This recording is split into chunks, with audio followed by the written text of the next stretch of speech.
Welcome to the Slop Farm. Enjoy the video. You start by confirming essentials.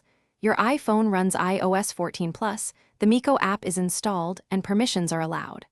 Once done, open the home screen and long press an empty area to enter jiggle mode. This lets you add widgets. Next, tap the plus icon in the top left, then search for Mico in the widget gallery so you can place it.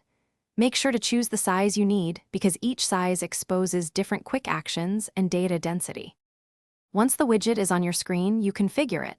Tap and hold the widget, choose Edit Widget, then pick the Mico account and which data or shortcut to show. This is important because the chosen data determines refresh behavior and which taps trigger deep links. After selecting preferences, exit editing and drag the widget to its final spot. Placement affects accessibility and widget stacking. Make sure refresh intervals and shortcut bindings match what you use most. You finish by testing every tap and shortcut on the widget to ensure actions open the correct Mico screens.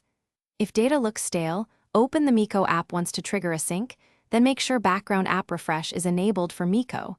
This fixes most update delays.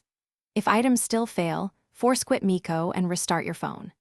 As a last resort, delete and reinstall the app. This resets tokens and resolves persistent permission or widget registration errors. Thanks for watching. Consider subscribing if we helped you today.